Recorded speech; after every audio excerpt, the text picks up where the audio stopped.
各位觀眾朋友，大家好，歡迎收聽收睇 Danny 翻嚟嘅 channel。咁我哋停更咗一個星期啦。咁正如咧，我都出咗一個 post 同大家提及過啊。咁我喺呢個月咧，同埋我諗下個月都一樣啦。副業咧就比較繁忙啦。咁我喺上一條影片咧都講過我嘅收入來源啦。咁我嘅副業咧係佔我嘅正職咧係大概10% 左右嘅收入啦。咁但係我經過一次計數之後咧，發覺原來我今個月嘅副業收入咧係大幅增加到去到25% 左右嘅正職收入啊！咁所以咧真係十分繁忙啊！咁啊冇跟一個星期嘅，咁加上啊，咁我哋喺11月份咧都見到我哋嘅股市美股啊出現呢個大幅度嘅回調，咁係咪真係跌得好犀利咧？定係點咧？咁我都可以同大家老實分享啦。咁我自己個倉咧由呢個最高峰嘅38%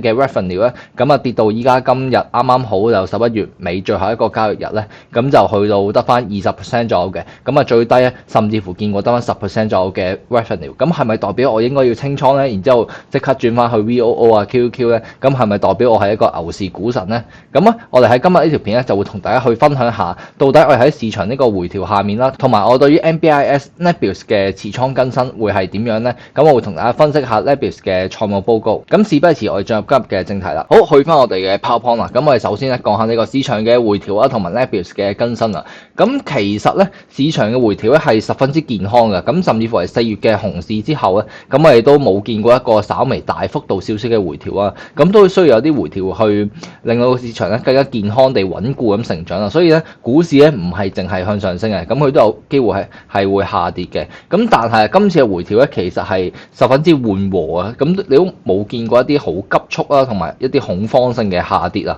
咁我哋可以見到咧就係 QQQ 啊，咁其實咧就係跌咗9%嘅啫，咁到依家咧到尋日嘅收市價，咁都仲係爭2.6%咧，就係最高位嘅。咁啊，from ATH 啊，咁啊 VOO 咧，其實咧仲穩固啲，咁都係跌咗5.5% 左右嘅啫。咁其實佢爭5.91%咧，就去翻呢個歷史高位㗎，大家可以見到。咁所以其實呢個回調咧係十分之健康啦，十分之有序啦。咁啊都唔係一個恐慌性嘅回調嘅。但係啊，有趣嘅就係咧，我哋見到喺4月嘅時候咧，恐慌指數咧係去到呢個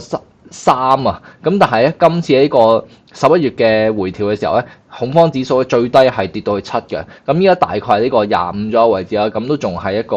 fear 嘅狀態嘅，咁我哋就拭目以待啦，咁睇下市場之後點走啊，咁但係喺呢個回調下面嘅時候咧，下殺嘅時候咧，我哋會見到好多嘅呢輪嘅板塊嘅主題股咧，包括核能啦，我買嘅 Nebius 呢啲 hyperscale嘅 cloud server 都係會下跌得好犀利啦，咁甚至乎嘅我之前都有喺好早時期接過飛都買翻呢個 HIMS 嘅，咁都仲係蝕緊錢啦。咁點解係呢個情況發生咧？就係其實我哋買緊呢啲成長股咧，咁佢嗰個 beta 值係十分之高嘅。咁咩係 beta 值咧？就代表 beta 值1咧就係大市啦。咁如果 beta 值2嘅話，就代表咧如果大市跌1蚊咧，咁你嗰隻股票咧相對嚟講咧都會跌翻2蚊左右嘅位置。咁啊代表佢嗰個風險咧對比大市嚟講咧係大咗幾多？咁呢點咧，大家就需要留意啊。咁所以其實咧，我自己都明白喺買呢啲股票嘅時候咧，係必然咧會出現呢啲20-30% 嘅下跌嘅。咁但係呢個下跌咧係咪一個健康嘅下跌咧，定係一個真係散水啦開始嘅下跌咧？咁我哋可以首先啊，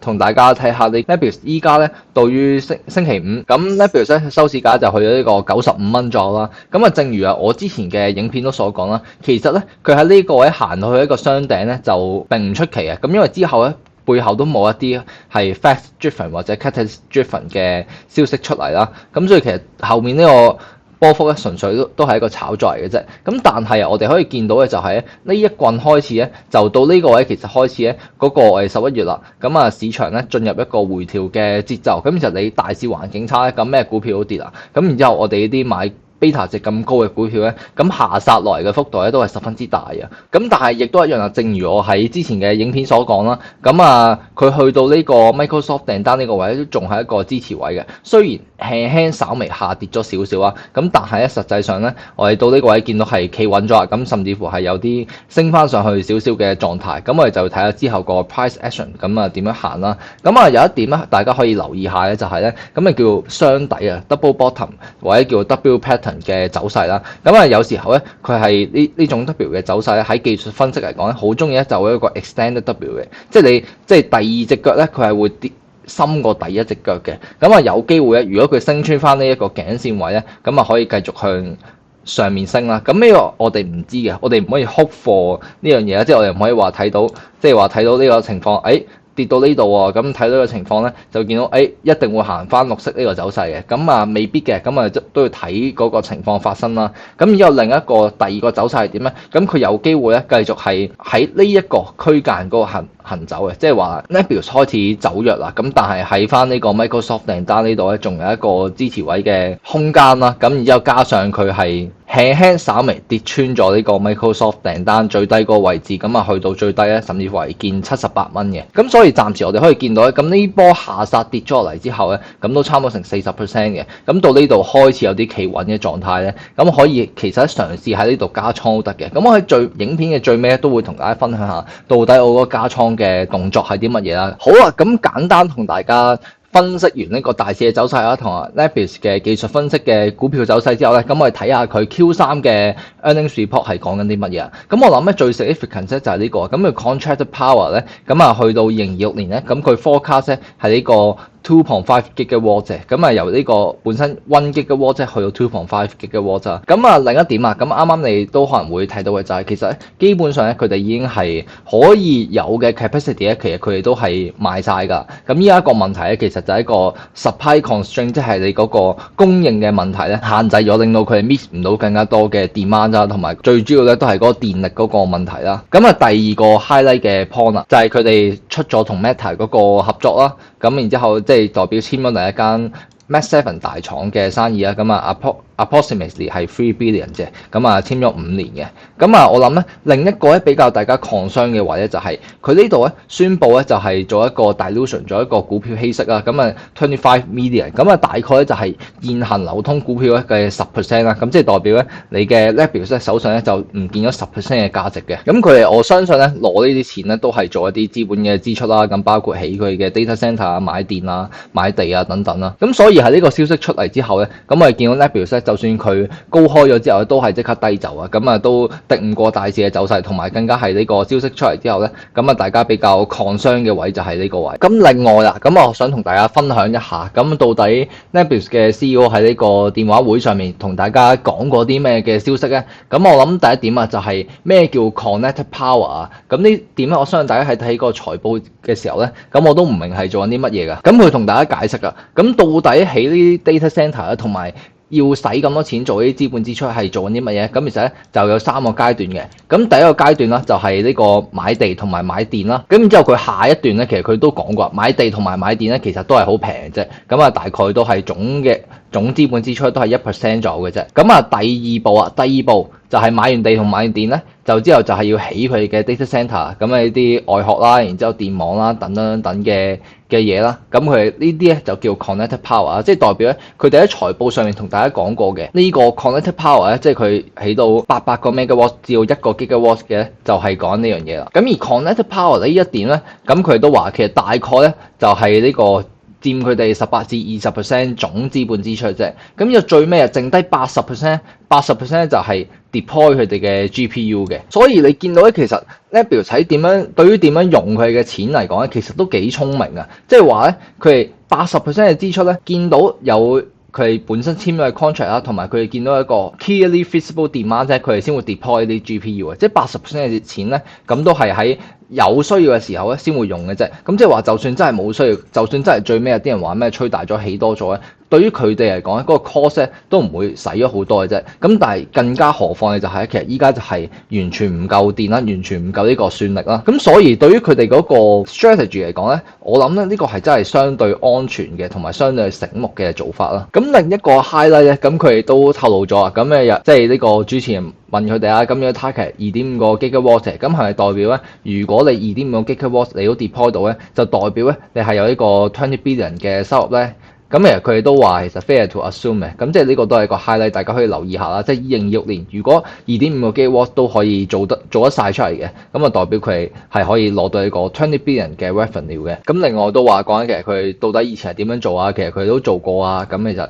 就有好多嘅經驗喺入面，咁所以做呢啲咧都係冇問題嘅。咁佢哋都係做緊噶啦。好，咁佢哋嘅電話會分享就到呢一度啊 ，highlight 都 highlight 咗俾大家。咁我諗咧就係時候講下一啲 concern 啲嘅位啊，就係咩咧？咁就係呢個 operating expenses 啊。咁佢呢個 cost of revenue 咧係大幅度增加嘅，咁個 total 咧係大幅度增加145%啦。咁呢點咧，我諗大家會比較 concern 少少噶。咁但係咧，喺我哋睇呢個 cost of revenue 嘅時候咧，咁我哋可以見到咧，佢講 depreciation 同埋 amortization 咧，即係代表話我哋之前係聽過呢個 Michael Burry 同埋其他有啲係做空嘅分析師咧都講過話，你呢啲 AI data centre 咧，咁包括所有大廠咧都話其實嗰 GPU 咧係可以用到4至6年嘅，咁但係實際上咧就話嗰個4至6年嘅限額咧係大家高估咗啊，或者係一個財務上面嘅造假。咁後尾咧 Nvidia 咁佢都跳咗出嚟講啦，咁都係話其實咧，就算你嗰啲 GPU 去咗3年之後咧，咁佢都仲可以做一啲叫做 inference 做一啲推理嘅動作嘅。除咗係開發呢個 LLM 之外咧，咁佢開發完之後咧，嗰粒 GPU 咧都仲有佢嘅利用價值嘅。咁所以呢點咧就話大家其實唔使擔心嗰個折舊，即係 depreciation 嗰個問題。咁咧呢個其實就係講 CRW CoreWeave 嗰個 depreciation 又拉得好高啊。咁我哋可以喺呢度對比翻。其實 Nebius 咧嗰個 depreciation 咧就拉到3年嘅 GPU，咁相對上咧係安全啲嘅，咁同埋佢財務報表咧都講，即係都寫到明嘅，佢 depreciation 呢度咧都係喺個 cost 上邊咧都反映咗咧，咁係增加得多啲嘅，咁所以我哋調翻轉去諗咧，其實代表佢呢個 balance sheet 咧係相對地健康嘅，咁但係總體嚟講咧，嗰個 operating cost 都係一個上升嘅狀態啦，咁呢點係大家需要比較 concern 嘅位啦，咁啊第二點啊同大家睇下啦，咁 Nebius 佢喺2025年開頭嘅 Q1 report 咧，咁啊都寫埋呢個2025嘅 guidance，即係今年嗰個 guidance 係幾多咧 ？Group revenue 就500至700個 million， 咁就 ARR 就750個 million 至1 billion， 咁而我哋可以見到喺 Q2 嘅時候咧，咁佢哋就提升咗佢嗰個 ARR 嗰個 guidance， 咁啊由呢個750啦至1 billion 啦，去到900 million 至1.1 billion 嘅，咁啊去到最後啊，去到我哋依家 Q3 睇到咧就係去到2026年咧，佢 expect 2026年咧 total 咧係會有7至9個 billion 嘅 ARR 嘅，即係代表咩咧？由呢個2025年我哋攞最高呢個1 billion 嘅 ARR 嚟講咧，即係去到2026年咧，咁喺2年之間咧，咁成長咧係有呢個7倍嘅，咁呢個即係7至9倍啦，去到9個 billion 啦，咁係十分之誇張嘅。咁所以呢點咧，佢哋做唔做到咧？咁啊，我哋暫時未知咧，暫時有保留嘅。咁另外啦，咁我哋睇呢個 group revenue 咧，咁啊去到呢個500至700個 million 咧，咁呢點咧我自己都有啲疑惑嘅。咁啊點解咧？因為佢個 guidance 俾咗出嚟啊，咁我哋攞個中間數啊，當佢600個 million 先算啦。咁我喺查翻佢嘅財報之後咧，咁我哋見到 Q1 就 55.3，Q2 就 105.1 個 million， 咁 Q3 就 146.1 個 million 啦。咁即係代表咧，佢哋 Q4 咧，佢如果要 meet 到呢個 expectation 個中位數600個 million 咧，代表咧佢要做到呢個300個 million 咧，佢先可以達到呢個2025年頭俾出嚟嘅 guidance。咁所以呢點咧，大家就要留意下啦。咁然之後啊，另一點啊，大家都需要留意嘅喺投資 Nebius 嘅情況下咧，就係佢嗰個 EPS 啊。咁佢嗰個 EPS 咧，咁喺對呢啲新創嘅公司嚟講咧，咁佢當然係要 expand 落去啊，咁一定係負數啊。咁但係咧，佢呢個 project 出嚟嘅consensus 咧，可能呢啲就係嗰啲分析師嘅 projection 啦，佢嘅計算啦，咁係一路咁擴大㗎，即係一路咁付錢㗎。咁我哋期望嘅就係佢由負去到正啊嘛，去到正 EPS 啊嘛。咁依家咧暫時嘅情況咧就係一路咁樣付錢啦。咁我哋就唔知之後個情況會點走嘅。咁但係睇完呢度幾貴嘅 EPS 之後咧，咁其實佢都係冇改善到嘅。咁呢點咧，我諗大家都需要留意下，咁係比較啲 concern 嘅。好啦，咁啊到最後啦，咁其實咧。咁就同大家分享下我對於喺11月嘅操作啦，同埋 Nebius 嘅持股嘅信心啦。咁其實咧，我由呢個今年2025年3月開始買咧，咁啊嗰陣時候咧買嘅原因係啲咩咧？就係呢個 AI 嘅風口啊，同埋最尾咧咁都係會去到 data center 先係賺錢嗰個嘅。咁當然啦，佢背後包括好多其他唔同嘅支出啊，譬如砌嗰個主機啊，同埋嗰啲cool down啊、cooling 嗰啲嘢啦，等等啦，同埋甚至乎最核心嘅就係嗰個電力嘅問題啦。咁但係 anyway， 咁我嗰陣時候嗰個買入嘅邏輯就係咁啊，覺得 data center 咧，咁佢係一個方向嚟嘅，咁佢係一個賺錢方向啦。咁啊咁啱就睇到呢個 Nebius 呢隻股票啦，咁啊所以買咗佢啦。咁加上當時候咧，咁其實佢哋嗰個路線圖咧冇咁清晰嘅，咁甚至乎到依家嚟講咧，